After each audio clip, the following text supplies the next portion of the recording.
Bismillahirrahmanirrahim. Assalamualaikum warahmatullahi wabarakatuh. Master, apa kabar? Master siap beraksi, jujur, kompeten, berdaya. Selamat pagi, pagi. Baik, para master sekalian. Pada kesempatan ini, izinkan saya ingin menyampaikan materi tentang pengertian, faktor penyebab, dan strategi pemberantasan korupsi. Sebelum mengawali materi ini, izinkan saya sebagai narasumber pada kesempatan ini untuk memperkenalkan diri. Aku pernah mengatakan bahwa tak kenal maka tak sayang. Nah, oleh karena itu, kita saling menyayangi antar sama master. Izinkan saya perkenalkan diri saya. Ya, nama lengkap saya adalah Rasul Fatoni, lahir di Ngawi, 4 November 1984. Saat ini saya bekerja atau bertugas sebagai auditor di Inspektorat Kabupaten Madiun. Status saya adalah menikah dan saat ini sudah dikaruniai satu anak.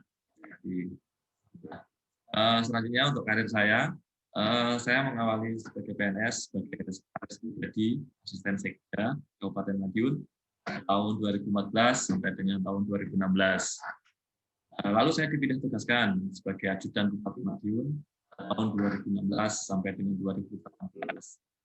Tahun 2018 saya ditempatkan di Inspektorat sebagai auditor ahli. Baik, para master sekalian, masih semangat semua ini ya. Baik, kita awali materi kesempatan ini. Sebelum saya mengawali materi, izinkan saya untuk menampilkan sebuah video. Nah, video ini semoga bisa menjadi semangat kita untuk mengawali materi.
Baik, para master sekalian, video tadi mengilustrasikan atau menceritakan tentang negara yang melakukan korupsi dan akhirnya ketahuan. Baik, para master sekalian, kita awali materi ini dari pengertian korupsi. Apa sih itu korupsi? Korupsi itu diambil dari bahasa Latin, artinya corrupts. Korup itu rusak atau busuk atau sesuatu yang jelek lah gitu. Nah, korupsi kalau secara umum bisa diartikan sebagai suatu tindakan yang dilakukan oleh pejabat publik, penyelenggara negara, atau pegawai negeri, atau pihak lainnya yang terlibat dalam tindakan itu yang melakukan sesuatu secara ilegal dan tidak wajar menyalahgunakan kewenangannya untuk kepentingan sepihak dan merugikan keuangan negara. Ya, itu definisi secara singkat tentang korupsi. Korupsi itu dilakukan oleh penyelenggara negara yang mempunyai kekuasaan atau pegawai negeri sipil atau yang ikut serta dalam tindakannya menyalahgunakan wewenang untuk mengambil uang negara. Itu pengertian singkat tentang korupsi. Lalu kenapa para pejabat, penyelenggara negara atau orang yang punya kekuasaan itu melakukan korupsi gitu ya? Dan penyebab kenapa mereka melakukan korupsi? Di sini banyak sekali teori yang mengatakan kenapa kok para penyelenggara negara itu yang punya kekuasaan itu melakukan korupsi. Nah, di sini saya mengambil teori yang umum, yang salah satu teori yaitu teori check balance teori atau dikenal dengan Ghosn teori. Ghosn teori di sini adalah empat faktor terkait menyebabkan orang melakukan korupsi. Yang pertama adalah greed. Greed ini adalah keserakahan. Nah, jadi keserakahan atau greed ini menyebabkan orang untuk bertindak melakukan korupsi. Jadi mencuri, mengambil uang negara untuk kepentingan dirinya sendiri. Itu dasarnya katanya greed atau keserakahan. Hampir semua orang itu sebenarnya punya duit. Tapi tergantung bagaimana orang itu mengendalikan dirinya, gitu. Punya dasar keimanan, punya integritas, punya nilai-nilai yang prinsip-prinsip yang baik. Tapi apabila seorang pejabat negara atau penguasa atau punya orang yang punya kewenangan tidak bisa mengendalikan keserakahan ini, ya, akhirnya seperti teori ini adalah menyebabkan terjadinya korupsi. Dia melakukan korupsi karena sifatnya yang serakah. Nah, seperti gambar ilustrasi sini, yang satu pria ini kekurangan air, sementara yang satu pria ini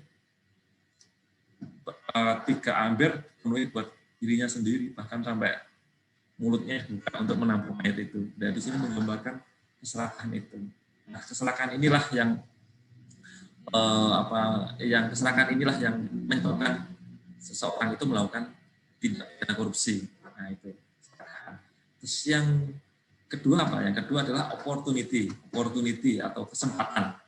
Nah, seorang penyelenggara negara atau pejabat negara yang mempunyai kesempatan atau mempunyai peluang untuk melakukan korupsi karena kekuasaannya, karena kewenangannya, karena kesempatan lah yang dia bisa untuk melakukan korupsi itu. Sebagai contoh kepala dinas ataupun bupati ataupun DPR, dia punya kewenangan untuk mengelola anggaran dan mengelola keuangan negara. Karena kewenangan besar inilah dia bisa mempunyai kesempatan untuk melakukan korupsi. Lalu apa yang ketiga? Yang ketiga adalah kebutuhan atau needs. Orang tidak serakah, orang nggak punya kesempatan, tapi dia punya kebutuhan, gajinya nggak cukup, terus gimana ini, utangnya banyak, terus gaji sudah dipotong, dipotong karena punya asuran di bank gitu kan. Akhirnya kita untuk menutupi kebutuhannya dia terpaksa melakukan tindakan korupsi meskipun sifatnya kecil. Nah, akhirnya dia karena awal-awalnya kecil, akhirnya lama-lama dia banyak besar. Itu karena faktor kebutuhan terpaksa dia, kebutuhan yang harus dicukupinya. Lalu yang keempat apa? Yang keempat adalah pengungkapan ekspos karena kebiasaan. Itu hal yang dianggap biasa, akhirnya dia jadikan sebuah korupsi. Nah, dari 4 inilah namanya Ghosn teori ini menyebabkan atau faktor-faktor yang menyebabkan orang melakukan korupsi. Oke, selanjutnya adalah 30 delik tindak pidana korupsi atau 7 pengelompokannya. Jadi yang dikatakan korupsi itu menjadi 7 kelompok. Apa sih yang bisa dikatakan korupsi itu? Menurut Undang-Undang Nomor 31 Tahun 1999, junto Undang-Undang Nomor 20 Tahun 2017, kelompok tindak pidana korupsi dibagi menjadi 7. Nah, yang pertama adalah kerugian keuangan negara. Kerugian keuangan negara ini dirinci pada pasal 2 dan pasal 3. Lalu suap menyuap, ada penggelapan dalam jabatan, ada pemerasan, ada perbuatan curang, dan benturan kepentingan dalam pengadaan, serta gratifikasi. Nah, 7 kelompok inilah yang nanti bisa dijerat oleh Undang-Undang Nomor 31 Tahun 99 atau junto Undang-Undang Nomor 20 Tahun 2001 tentang tindak pidana korupsi. Terkait rincian dari 7 kelompok ini akan kita bahas lebih lanjut. Kita akan membahas selanjutnya. Lalu apa strategi dan rencana aksi pemberantasan korupsi itu sendiri? Pemerintah melalui KPK telah membuat strategi atau rencana pemberantasan korupsi di Indonesia ini agar tidak berkurang atau menurun. Strateginya adalah strategi represif atau strategi penindakan. Strategi represif ini apa tujuannya dimunculkan? Tujuannya adalah agar terjadi efek jerah terhadap pelaku korupsi itu. Represif ini adalah penangkapan, operasi tangkap tangan, juga agar dipidana, sehingga dipidana dengan penjara yang agak lama, terus pembalian uang kerugian negara yang agak besar, sehingga dia jerah atau takut atau membuat takut para penyelenggara lain. Tapi pada kenyataannya, strategi represif ini ada juga yang tidak bisa mengulangi lagi. Lalu apa strategi yang kedua? Strategi kedua adalah perbaikan sistem. Perbaikan sistem ini sangat diperlukan untuk lembaga negara, pemerintah daerah agar menutup kesempatan atau mempersempit ruang gerak mereka. Ruang gerak dalam melakukan tindakan korupsi ini. Kalau sudah sistemnya kuat, pasti orang yang mau melakukan korupsi itu kesulitan. Tapi ya karena sistem kita perlu perbaikan yang menyeluruh, tentu kita perbaiki sistem pemerintahan itu agar tidak terjadi korupsi. Yang penting dalam 3 strategi pemberantasan korupsi adalah edukasi dan kampanye. Edukasi dan kampanye inilah menjadi strategi yang paling yang harus dimaksimalkan. Karena edukasi dan kampanye ini adalah membentuk karakter atau menyadarkan atau mengajak orang untuk tidak berbuat korupsi, tidak mau berbuat korupsi gitu. Jadi membangun kesadaran atau meningkatkan kesadaran untuk tidak lagi mau melakukan korupsi.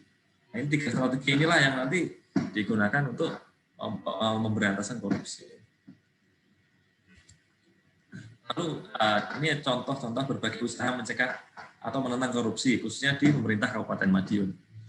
Di sini di pemerintah Kabupaten Madiun itu sudah dilakukan semacam pembuatan banner, stand banner, baliho, videotron dan lain-lain terkait dengan pemberantasan korupsi melalui budaya kerja tanpa pungli atau stop pungli, terus sidak tim saber pungli di sektor pelayanan publik, dinas PTN, DPM, PTSP, Dispenduk Capil, dan Komisi Daerah. Di sini contoh-contoh lain, Inspektorat Kabupaten Madiun bersama dengan Kejaksaan, dengan Polres, Tipikor, bersama TNI melakukan sidak-sidak di tempat terjadinya tidak pidana korupsi atau pungutan liar. Demikian pemaparan materi dari saya, kurang lebihnya mohon maaf. Assalamualaikum warahmatullahi wabarakatuh.